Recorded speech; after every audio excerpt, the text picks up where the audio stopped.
Tu es en pleine rédaction et tu bloques sur ton plan. Tu n'es pas seul, beaucoup d'étudiants écrivent sans savoir où ils vont. Résultat, ça tourne en rond, ça s'éparpille et la motivation s'évapore. La bonne nouvelle, un bon plan, c'est une méthode, pas un don. Dans cette vidéo, je t'aide à y voir clair et à structurer tout ça pas à pas. Reste jusqu'à la fin, je te montre comment repartir avec une feuille de route claire et je t'explique comment bénéficier d'un appel gratuit pour t'aider. Si tu bloques, c'est souvent pour 3 raisons. 1. Tu veux tout dire, ton plan devient une liste de tout ce que tu sais au lieu d'un fil logique. 2. Tu mélanges les niveaux. Une sous-partie devient aussi longue qu'une partie. Les titres ne sont pas au même niveau d'idées. 3. Tu n'as pas de question guide. Sans problématique claire, tu empiles des infos sans direction. La solution, partir d'une question et organiser le chemin qui mène à la réponse. On le fait ensemble maintenant.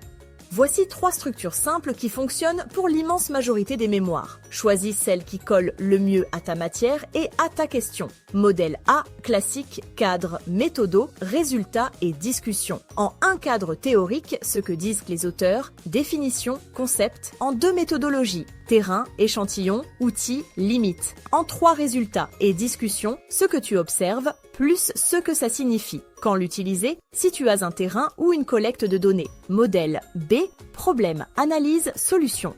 En 1, comprendre le problème et le contexte. En 2, analyser, comparer, évaluer. En 3, proposer, recommander, modéliser. Quand? Si ton objectif est d'aboutir à des recommandations. Modèle C, IMRAD simplifié. Intro, méthode, résultat, discussion, conclusion. Parfait si l'école attend une logique scientifique stricte. Une petite astuce titre, chaque titre doit annoncer la promesse de la partie. Des titres qui guident égale des lecteurs qui comprennent. Prends une feuille et suis-moi 30 minutes chrono. Étape 1, 5 minutes. Recentrer, rédige ta problématique en une phrase question. Ajoute 2-3 objectifs, ce que tu veux prouver, montrer. Exemple, comment l'usage de notions influence l'organisation des étudiants en M1. Étape 2, 8 minutes. Brain dump guidé. Liste toutes les idées, résultats, lecture utile. Une idée égale un post-it ou une puce, interdis-toi de juger pour l'instant. Étape 3, 7 minutes. Regroupé en 3 blocs, range tes idées en 3 grandes familles. Supprime ou relègue les idées hors sujet. Vérifie la progression logique. Contexte, méthode, réponse ou problème, analyse, solution. Étape 4, 6 minutes. Nommer et hiérarchiser. Donne des titres actions, analyser, comparer, mesurer. Chaque partie a 2 à 4 sous-parties, pas plus. Équilibre, évite une partie 1 de 30 pages et une partie 3 de 5 pages. Étape 5, 4 minutes. Test de cohérence. Lis uniquement tes titres dans l'ordre. Est-ce qu'ils racontent une histoire logique? Ajoute à la fin de chaque sous-partie une phrase objectif. Maintenant voici 5 erreurs qui font dérailler un plan. Et comment les corriger? Saute de logique. Ajoute une phrase bon en fin de section. Titre vague remplace par des verbes d'action et des objets précis.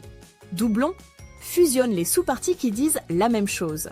Déséquilibre, répartis la pagination, exemple 25%, 35%, 40%, hors sujet.